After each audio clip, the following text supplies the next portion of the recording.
Welcome to 1,000 Tiny Steps.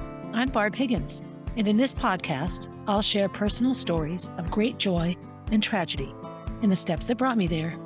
I have become adept at tracing them backward to find the origin of an event, good or bad, that has affected my life. I have gone from being on top of the world with Division I All-American success to being unable to get out of bed with the grief of losing a child, and everything in between. I am painfully honest, which can make people uncomfortable, but discomfort brings growth, and oftentimes tragedy brings joy. So, tie, buckle, slip on, or lace up your shoes and join me as we begin our 1,000 Tiny Steps. Hey everybody, it's Barb Higgins here, beginning episode 50 of 1,000 Tiny Steps. So I've gone through 1 through 10 and 11 through 20 and 21 through 30, and you know the rest. And here we are now, starting the 50s of my podcast episode. That means I'm just 2 episodes after this away from a full year, and I'm pretty excited about that. Time is funny for me. Ever since Molly's death, and maybe before, I don't know, time often is inconsistent or makes no sense, and it gets measured. I've talked about this before. So I'm sitting here today, and it's muggy, but it's not your typical last 5 episodes of sunny, hot weather that I'm sitting inside a room with the windows closed giving a podcast. It's a bit cloudy. I'm recording it the day before we go to get Gracie, so I'm in one of these mindsets of trying to get everything done, which is fine. It's actually when I am most productive, which sort of makes sense because when I think about when I am most productive, when I have good productivity, when I'm a bit under the gun, as I've been looking back over those 1989 to 2005, a really big chunk of my life, a huge chunk of my life, where I went from, leaving my 20s and entering the actual workforce and such to having children and now being in my 40s. That you feel like 2 different lives at that time.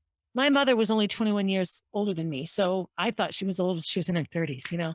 I look back on memories I have and I think of her as my mother, and which means old. And so it's interesting now that I'm the age that she was in so many memories. I have them more and more. Time is just funny, as is age. So this episode is going to focus on steps I took and growth I had in my professional life, and how those of you who know me know I've had some ups and downs in my professional life. I continue to have them sometimes. I remember my brother Rick once telling me that's why I don't work for anyone but myself. If you are your own boss, of course you can do great things, but you also could nosedive, I'm quite sure. At any rate, I don't want to offend cocktail waitresses because I loved my waitress time, but teaching in Woburn was my very first actual professional job where I had to sign a contract and I was getting on salary and, it was felt like a real job. I love waitressing, and there are times when I think I would like to go back and waitress just for kicks and yucks. I've waitressed at several restaurants and loved it. That's for another time, a different podcast episode, Barb the Waitress. But I'm going to talk about moving up here because one of the main things that made me move up here was the realization that I couldn't continue to live the life I was living and hold down an actual job. And I didn't have the wherewithal yet or the ability to not drink in a way that was harmful to me. I was very caught up in all the social mayhem of Boston and all that I was involved in. And so that was why I moved up here. And so I have struggled with every job I've had. And let me be clear, not in the quality with which I do the job. Ever. Never have any of my job struggles been my job performance. It's always been behavioral piece or a boundary issue or a disagreement with somebody. It was never because I was a poor waitress or a poor teacher or a poor telephone answerer, whatever the job might have been. Never, ever, ever was I ever asked to leave a job or given an improvement plan based on my performance as an educator. So in thinking about when I was most happy, probably some of my happiest teaching years were in this period of time, the entire last decade of the 1900s, and then the first 5 or 6 years, actually first 10 years, quite frankly, right up until 2010. So 20 years, and I had 21 years in the district. It wasn't until my very last year that things got ugly there. But I had several jobs from coming up to Concord to here, 3 different experiences with teaching. And so I thought I would just sort of talk about my growth through those, not like to give you the history of my jobs, big deal, who cares, but more to talk about in the big picture of 1,000 Tiny Steps to the beginning of the end of Molly. What are some of the things the pieces of myself did I carry into the jobs that I had and why they did or didn't work? I will reiterate and go back to for the 900th time, the body keeps the score.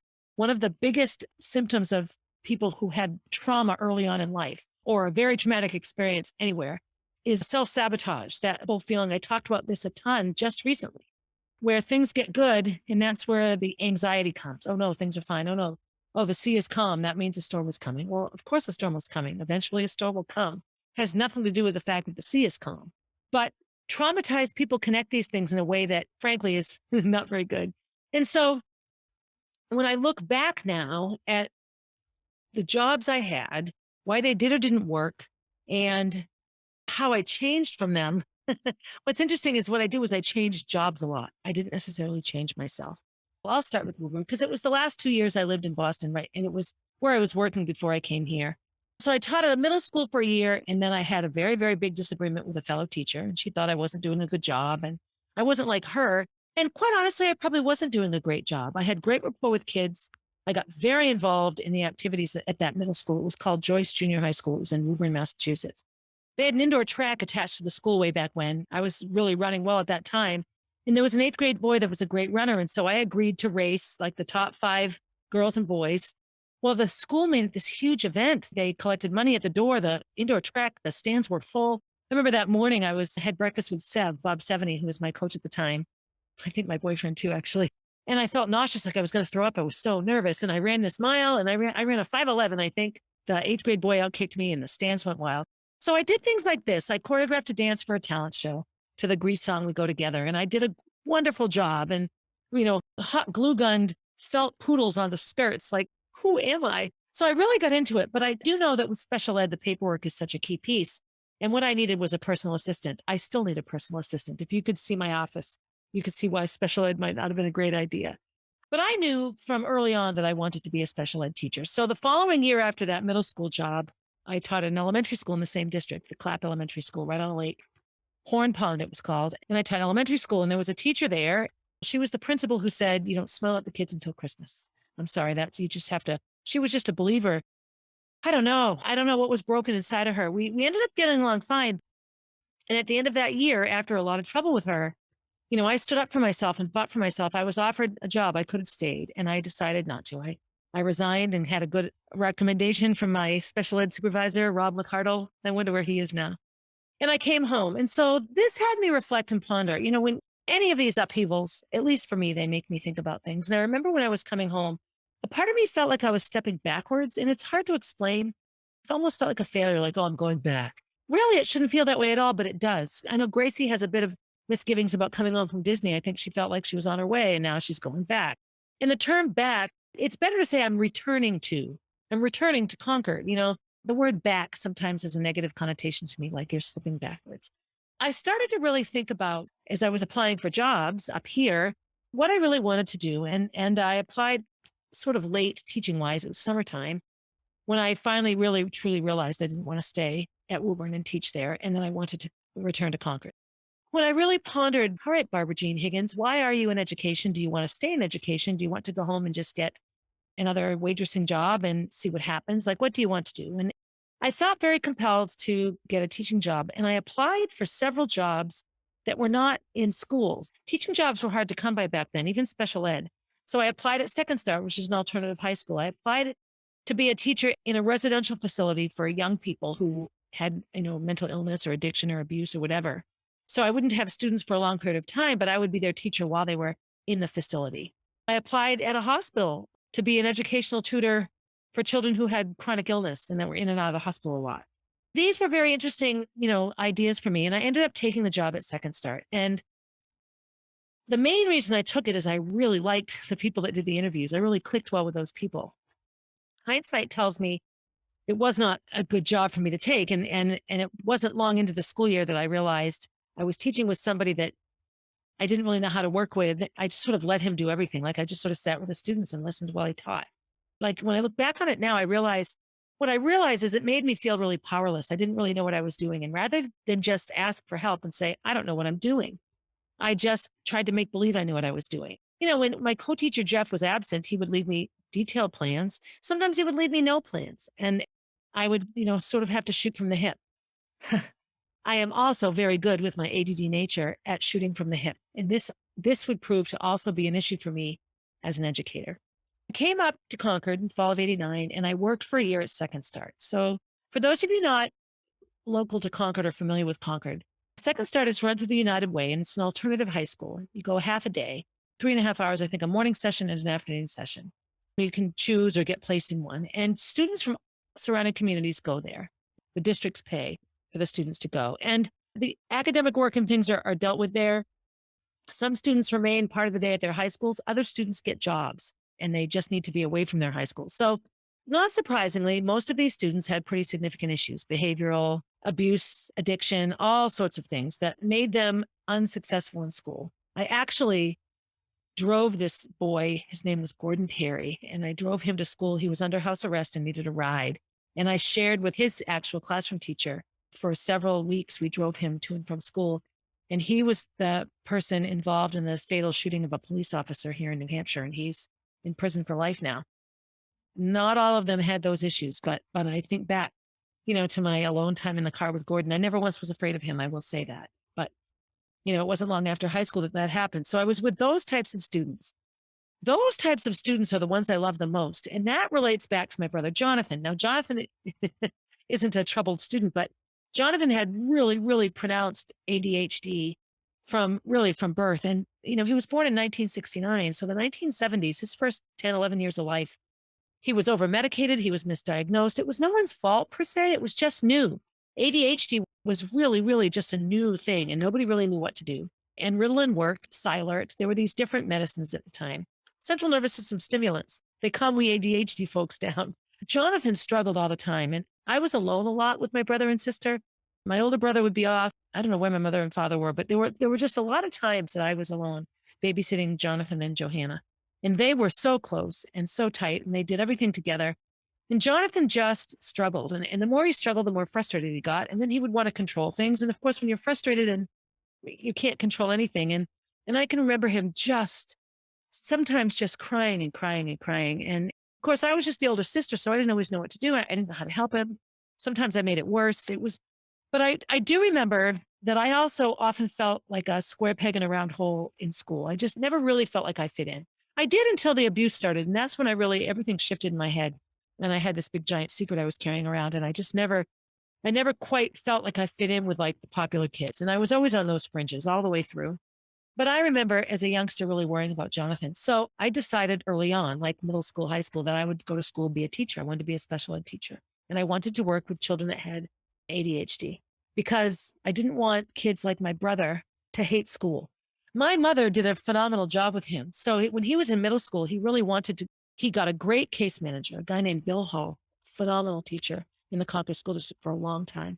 And Jonathan and Mr. Hull really clicked. He did a wonderful, wonderful work with Jonathan. We also held Jonathan back a year. He repeated sixth grade. So sixth grade was when you then went on to Runlet. He did like a postgraduate year at Millville School with Roger Brooks as principal, another phenomenal human being.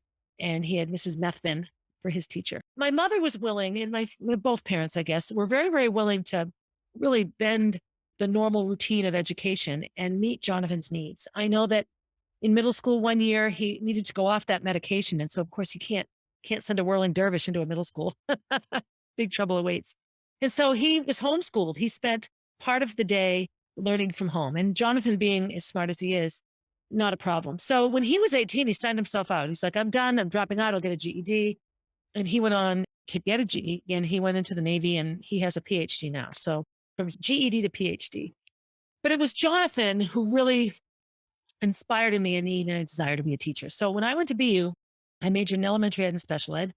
And then I had some eligibility left with my running. And so I got a free postgraduate year. I did a master's degree in 1 year, piled all the classes in, adaptive physical education. And health. So my education is all around teaching, and it's teaching special ed kids and normal kids. And in my career, the students I attract to me are the ones that were like the students at Second Start. The problem, I think, for me at Second Start is that's all that was there. It was a very specific population of students. It wasn't like a handful of those kids, along with a handful of the jocks, along with a handful of the really super smart sciencey kids, along with a handful of the goth kids. Like when you go to a high school, when you look at a classroom of 15 or 20 people, you have a wide variety of social constructs and everything else. And so it was sort of one basic thing. And that meant every day, everybody has something that they were upset about. It was just a group of kids that really struggled. Having said that, while Second Start wasn't the ideal place for me to work, and I lasted just 1 year, and I received a nice recommendation, and I wasn't fired so much as, look, we really don't think this is a good fit. And it wasn't a good fit. It really wasn't. I was just in the wrong place.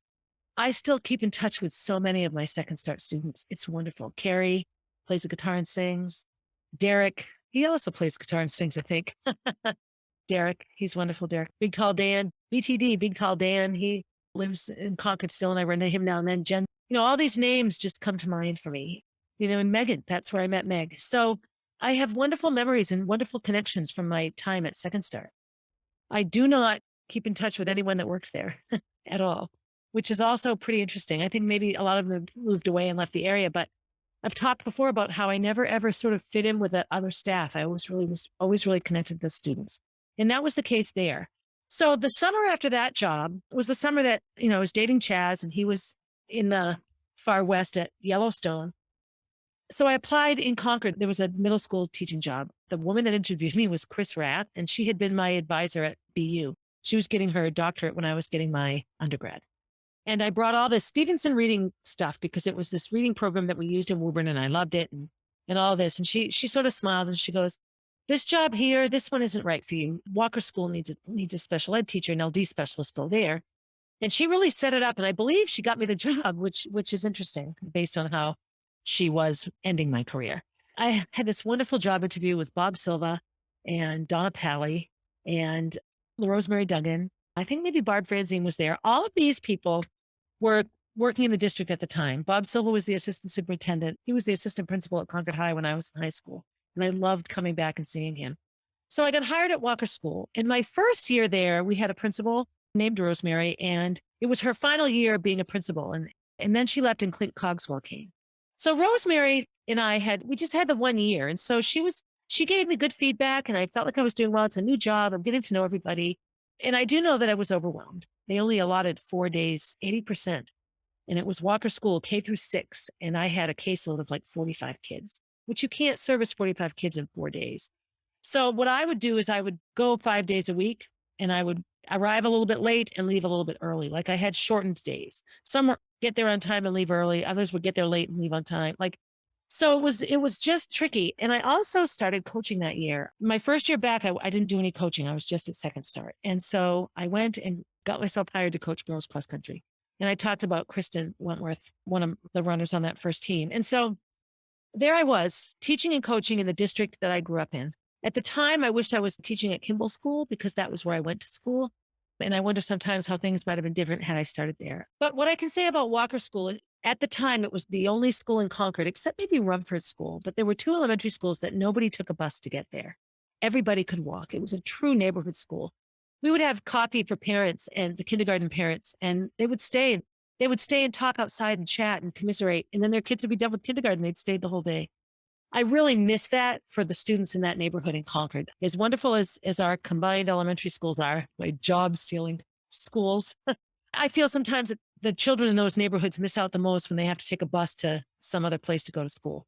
And having the school right there was wonderful for them. And that community was a phenomenal community. And the building, big, beautiful building. So I really settled into my teaching career there. Clint was not so easy on me. And so I was coaching. In that first year, I coached 3 seasons. And then I think I stopped doing spring track and just did cross country and indoor for a while. And then I switched and I stopped doing indoor and did cross country and outdoor. I switched around with the track and field and then did a number of years, all 3. So I would spend hours at night, organizing my track and cross country practices and who's going to do what where. I did not spend that amount of time on correcting work and organizing IEPs, individual plans for my special ed students and prepare for meetings. Those are things that I would try to do during the school day. And so I had a full-time teaching assistant with me. And so I would set up groups for her, and she was wonderful, Terry Lightford. And I would sit at my desk and try to do all the paperwork. Well, and I remember at the time thinking it should be the other way around. Like my assistant should be doing the paperwork and I should be doing the teaching. But the paperwork was persnickety and nitpicky and it had to be a certain way. And I was terrible at it. And this was the one time, it was like 2 or 3 years into my teaching. A parent came in and wanted to see a folder, and I had the child's folder in my classroom and I hadn't returned it, and I wasn't in the building, so they couldn't find it. So they went up to my classroom, and of course I had put it in a drawer and locked it, but they couldn't find it. And there were no cell phones back then. There was just no texting me saying, where's the file? This type of thing wouldn't happen today because you can always get in touch with each other now. So I got in a bit of trouble, and I had a big performance improvement plan. And I remember cross country was over, and I stayed at school until midnight for like 2 weeks and organized every folder. I went through everything and made sure everything was correct and took notes. And oh my gosh, I really, really worked hard. And I remember Mr. Cogswell, Clint, telling me that he really saw the improvement. He appreciated it. And his comment to me was, if you spent as much time on your teaching as you did on your coaching, you'd be phenomenal. And it wasn't that I wasn't phenomenal in the interactions. I could teach anybody anything. I really could make kids understand things. But it was more, I was teaching in the middle of piles of books and papers, like I'm delivering this podcast amidst piles of papers and books. That was difficult for me. And that continued along all through my tenure at Walker School. And I was at Walker School for 15 years. And right around the time that I switched to the high school, professionally, so I'd had Molly and Gracie. Professionally, I was going through a bit of a panic, like, is this it? And I had written myself a little note to be opened in 15 years. And it was things I wanted to have accomplished in 15 years. And when I first came back here, I was insistent that I wouldn't stay here. I still felt that way. And what I wrote was, I will not teach in the same school for 30 years. Well, now, given all I've lost, I would love to be finishing. Actually, I'd be finishing like my 15th year at the high school, like 30 years total. I'm heartbroken that I lost all of that. But when I read that piece of paper, I had a bit of a panic. When I was at Walker School and I took my maternity leaves and all of this, several times I indicated I wanted a grade level, and Clint just refused to do it. It hurt my feelings a lot. And he said, it's not that I don't think you can teach. I just don't think you're organized enough. I don't think you have the classroom management skills required to do this effectively. Now, I would have to disagree with him in the sense of doing it effectively, because I taught at Concord High School and it was 125 students every 9 weeks, 25 kids an hour, 5 times a day. My room was a disaster, but my grades were in on time. They were accurate. My comments were up to date. I was able to do it. You can't be a track coach with 100 kids on your team, have them all spread out Memorial Field, doing a variety of things, throwing shot puts and javelins and then running off site, and not have good management skills. So it was very, very frustrating for me. And it gave me a bit of a bad feeling, like I don't want to stay. If I can't have a classroom, then I don't want to stay.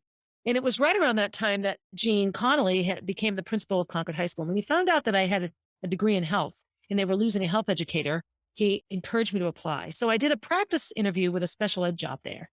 Hindsight tells me I should have taken that job. I had a wonderful interview, because I was relaxed and I didn't care, and I knew that the people in the room liked me. My health interview was awful, just awful. And so I knew that those people didn't really want me. I knew I probably wasn't their first choice. And I do believe that I was given the job because Jean said to them, we're hiring her. I actually know that to be true. I was just set up into a situation that was impossible to succeed. There's no succeeding when the people that you work with hate you. So Molly was born in 2003. So the rest of 2003, I didn't work. I had my maternity leave. Then this summer came. 0304, I was half-time at Walker School. She was just a baby. And at the end of that year, the plan was to go full-time at Walker. Or it was maybe going to take another half-time year. And I think I was going to do another half-time year and share it with Tracy Hart. But I didn't. I applied for and got this health job. And so I remember the first day of school, the opening, there's all my Walker School people. And I had this utter panic attack. And I remember running up behind Clint on the street. I don't know, I think I made a mistake. Have a good day. I was really, really, really freaked out that I wasn't returning to Walker School. And I remember the first sort of week of school, that was Hurricane Katrina as well. I made it through the year. I somehow made it through the year, and it wasn't easy. I didn't have any posters in my room.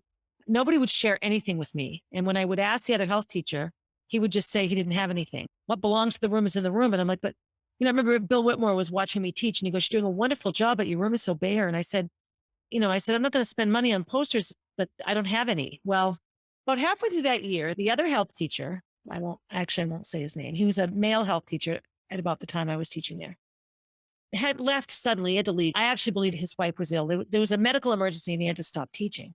And so he had a permanent sub for the rest of the school year. And so Julie Marshall, she was hired to replace, it was my job to sort of help the sub stay on top of things and focused and all of that. That room was full of curriculum, books, articles, magazines, multi-copies, movies, film strips, posters. Oh my gosh, we just opened, and she just couldn't believe that she had a good relationship with this guy. I think she had taught biology at the high school before. And so we had a wonderful time. The remainder of that school year was phenomenal. Then they hired a third health educator because they wanted two full-time positions and Julie didn't want to be full-time. So Julie and Amy, split a job and then I had a full-time job. And our classrooms were in this part of the high school that used to be used for 8th grade. When Redlet was too small to house everybody, one group of kids would spend a semester at this section of the high school.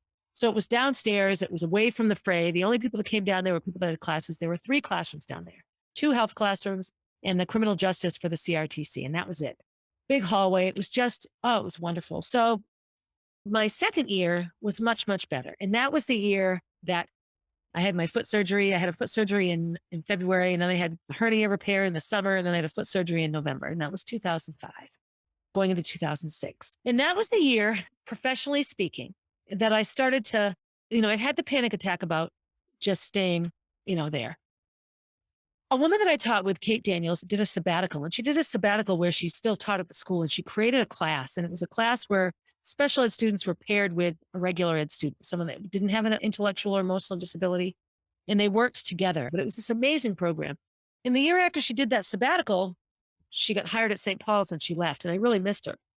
And I still miss her. I tell the story because it got me in the mindset that I should do a sabbatical. So I put one together really quickly and I went and presented it. And of course I didn't get it, which is fine. It wasn't a worthy sabbatical. I remember Betty Holdley saying, "What do you want us to be, your gal Friday?" It was just kind of funny. But I didn't end up getting the sabbatical, but I was in the mindset. What I'm speaking to here is that I had this undercurrent that I wasn't fulfilling my potential. I had all these plans and dreams. And what did I do?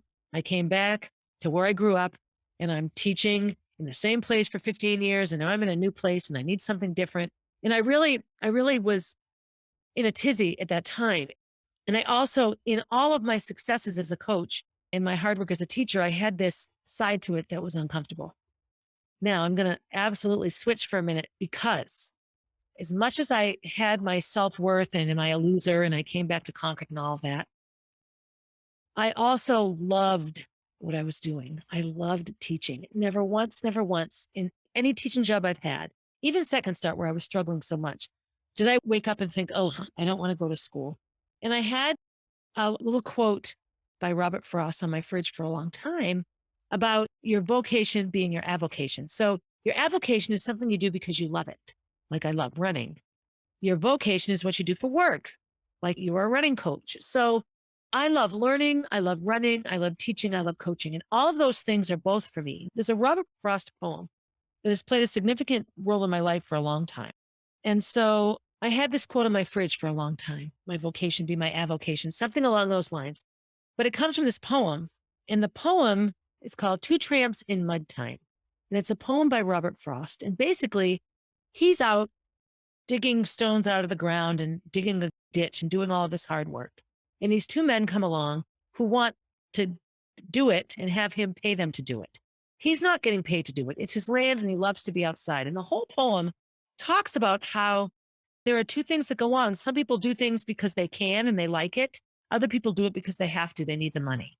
And so there's 2 ways to look at any task that you have to do. And the whole poem analyzes that. Again, I'll tell you the name of it. It is called Two Tramps in Mud Time. The last stanza of the poem is as follows. My object in living is to unite my avocation and my vocation, as my 2 eyes make one in sight. And the work is played for mortal stakes. Is the deed ever really done? For heaven and the future's sakes. Basically, the gist of the poem is that what he wants is for his work and his pleasure to be the same thing, to have what he does for work bring him pleasure. There are people in my life that I know think that working hard your whole life, whether or not you like your job, is what's important. And then there are others who refuse to do something they don't like. And I think sometimes it's a happy medium. I think everybody wakes up sometimes and doesn't want to go to work.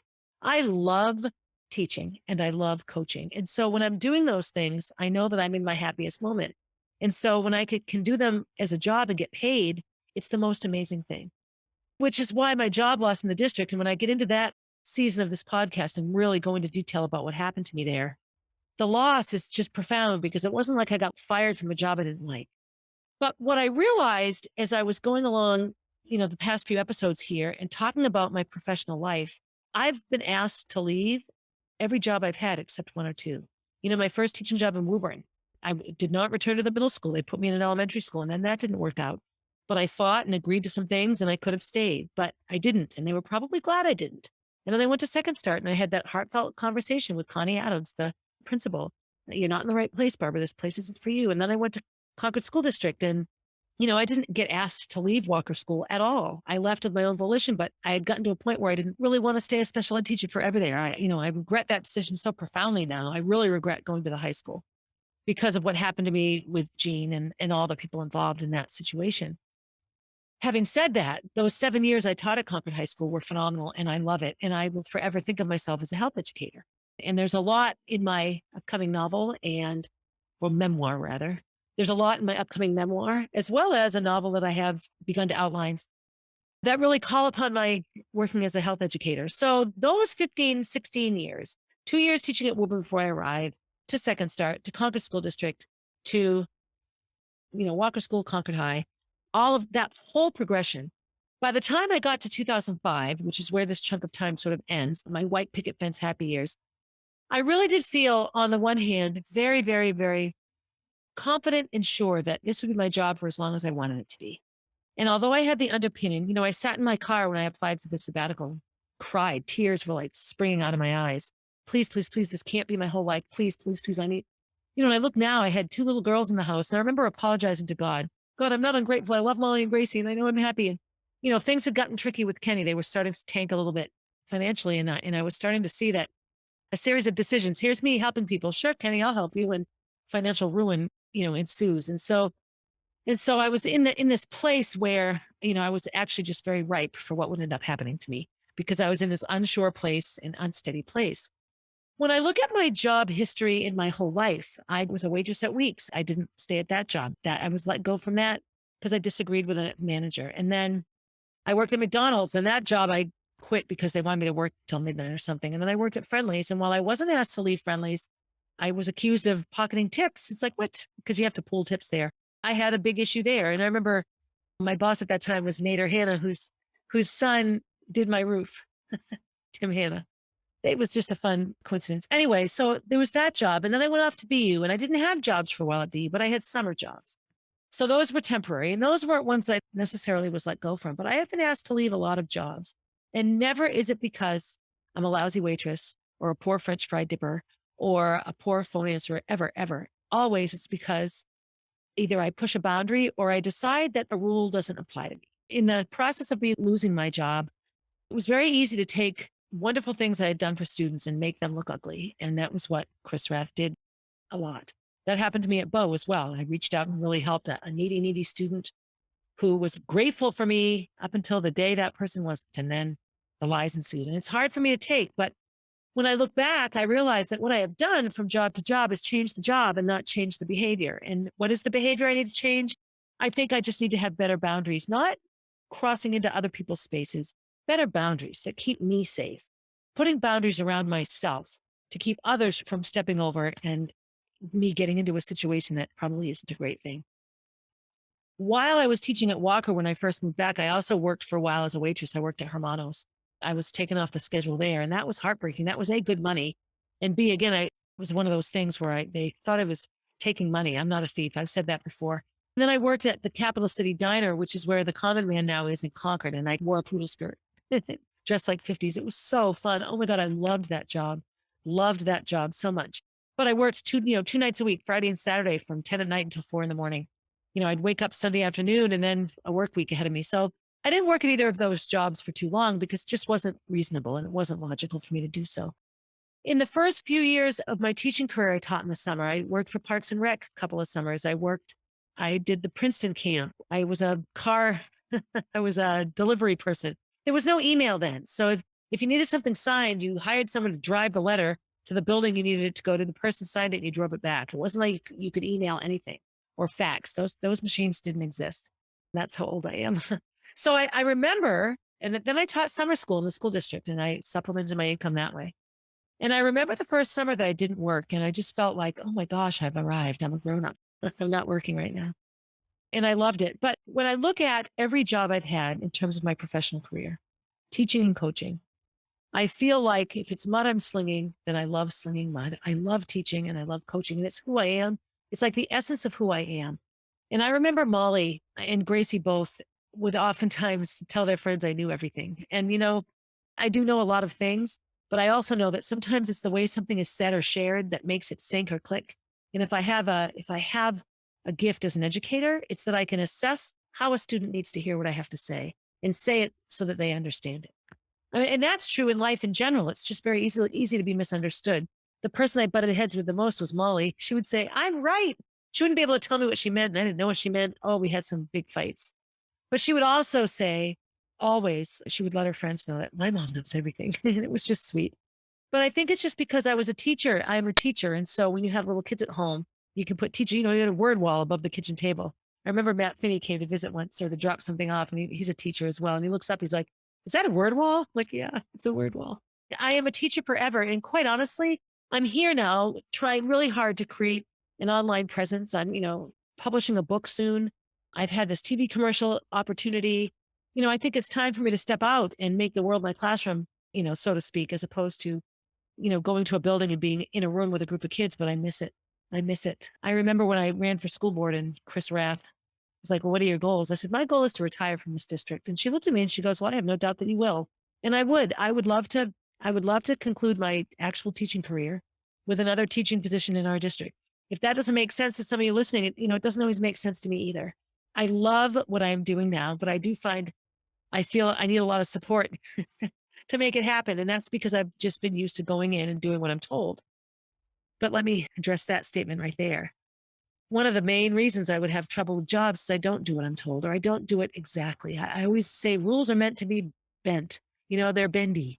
Sometimes rules aren't bendy.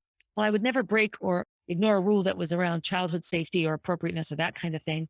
I just sometimes knew kids needed a break or they needed to lend an ear. And so when I coached cross country, so I had a Facebook page for all my cross country kids so that that's how they all communicated. And, I took some heat for that. Now social media is a big piece of how everyone communicates. You can't not use social media, but there's still this idea that, it's a boundary that teachers and students shouldn't cross. And it's tricky. Where is the boundary now? It's one of those invisible ones. So I'll wrap up here. When I left Concord in 1981, I was a high school graduate who'd run a really fast mile, and I had no idea what I was going into. And I can't wait to talk about all those college years because those were fun, fun times. And maybe I'll wrap up this season with those years. I don't know. But I came back 8 years later. I returned to Concord 8 years later with 2 bachelor's degrees and a master's degree, a wealth of running and experience traveling all around. That would be a fun episode, actually, to talk about all the things, all the places running took me. And 2 years in an actual teaching job. I waitressed at the 99. I waitressed at Callahan's. It was a bar. I had all sorts of summer jobs. I worked at a running store in the Copley Place Mall. I worked at Bill Rogers Running Center. I did a ton of things. I had jobs all the time, always trying to make money and pay the bills. And I'm someone that likes to work. As much as I was paralyzed with Molly's death and didn't want to return to 33 Pleasant Street, there got to a point where I needed to be busy. I've always felt like I need to be contributing. I don't think life is a boat ride that you just ride along. I look at all of my life, and I was getting the bedroom ready today, setting Gracie's bed up and cleaning up some things. And whenever I'm in the room that they shared, I cry because I thought they'd be in that room forever. I can't really talk about it. I just get strong essences of Molly, and I look where her bed used to be and her things are still on the wall. And I just struggle and get really sad and miss her. I miss her. Oh, I ache with the miss because I don't want it to be this way. I don't want to remember Molly. I want to call her on the phone, text her and say hi. So in analyzing all of the reasons I've done the many things I've done and how I've ended up where I've ended up, my job journey fits the whole picture of Barb. It just fits the picture of Barb. I still oftentimes feel like I don't quite fit, or if I say it, it doesn't have any credibility. Children believe me. Shouldn't we always trust children, right? I find sometimes at CrossFit that I'll give a piece of advice and I get looked at like, "Oh, that could just be me." But I have a lot to offer, and I love doing this because I can get so much of what's churning inside of me out. And if you don't want to listen, you can turn it right off. Yay! Perfect balance. And also, as I tell these stories, people come to mind. So Julie and Amy, who I taught health with, what wonderful times we had. When I think of Walker School, I think of Lisa Doucette. Hi, Lisa. Wonderful teacher's assistant. And when I was doing my sabbatical, I got a sabbatical. I did a PE sabbatical. She would come out with the class that she was with and do all these PE games with us. I taught all these recess games and all this kind of stuff. It was so fun. So I think of her. I think of Sharon, the PE teacher at Beaver Meadow. She taught there forever. I think of my little Walker School crew. I think of Jenny Carlson and Heidi Fife and Melissa Noyes and Paul Barassa later on, Steve Rothenberg way back in the day, Clint, Cindy LeBrun and Cindy Merrill, Tracy, they all come back. And you see these people day after day, year after year, and it's a relatively small group. 9/11, I had just had Gracie and I was teaching at Walker, and all of those people come back. It's funny, I was talking about that, and a student reminded me that I had come into her classroom, Brittany Pelkey, was at Walker School when that happened. And I went around to all the classrooms to say what happened because, the teachers can't leave their rooms and we didn't have TVs on, and it was just sort of a disastrous thing. It was a rough day, but that was Walker School. That was our family. So I've had a lot of jobs since my job loss, actually, VLAX, and that was a job I was asked to leave. When I started working at 33 Pleasant, I was doing too much and I wasn't getting the VLAX done. And I kept, no, I can do it. I can do it. I should have just taken the help. Barbara, cut your students in half, let go of a class. And I wouldn't. I ended up getting let go. I was given chances and I didn't follow through. And it was heart-wrenching. I left 33 Pleasant. Molly died and I quit. I actually had quit just before Molly died, but that solidified it. So that was a job that was, October to April, essentially, was that job. In the time since Molly, substitute teaching in Bow and coaching, and then all that happened there, it's like just a nightmare. And this is when my friend Bethany says, you're just someone that's easy to pick on. And I don't quite know what that means. It makes me sound like a victim in that I don't ever want to come across that way. Have I been victimized? Of course, I think everyone has. And there are times when we play both roles. But in this process, I'm trying very hard to own what was my piece of it. In all of my jobs, my biggest issue was just showing up on time sometimes or always attending a staff meeting. There were these things that I just really struggled with. In the classroom with kids, I was 100% fine. My little office, I had a science classroom at the high school, and the storage closet, the office was big. It was like a closet and an office. I had a desk in there. And on any given day, I had 5 or 6 kids in there, and they weren't my track athletes hanging out. They were the kids that might have flourished at Second Start, kids that were struggling, didn't fit in, having a hard day, that would say, can I just hang out in your office? We had so much fun. I had a recliner in the big bay. I had ground to ceiling windows, and I had a recliner that a student brought up, and kids would just sit in the recliner and read. It was wonderful. I have a lot of heartbreak around former jobs that I've had, but I also loved every one of them and have wonderful memories from all of them. So as I end this podcast, I'm going to actually go out and do a bunch of stuff and then head off to Florida. So thank you for listening. As always, if you ever worked with me and you want to share a story, please do. Please. I really am trying to get my listening audience, to be a bit more interactive. And you don't have to say who you are if you want to just share a story. You can message me on social media. You can comment on any of the podcast platforms that I'm on. By all means, it would be wonderful. If you always listen on a certain platform and you subscribe, that's helpful to me as well. I really do want to take this to the next level. And I'm hoping that the TV commercial piece and my book coming out will just help. And it's not about me. It's not like I want to tell the world about Barbara Higgins. I want to talk about Molly. I want to talk about what it's like to live a life like I have lived and how it can be okay. That's what I want to do. Thank you for listening. Do something good for yourself. Do something kind for yourself. Do something nice for someone else after that. And as always, have a good day, everybody. Hey, thanks for listening and for supporting 1,000 Tiny Steps. I hope you enjoyed the episode and will continue to listen. Feel free to leave a review and share my stories with your friends. Also, please reach out if you have stories to share. I love hearing from and connecting with my listeners. If you would like to know what I'll be talking about down the road, you can find me on Instagram at barb_444, on Facebook as Barb Higgins, and at my website, www.1000tinysteps.com.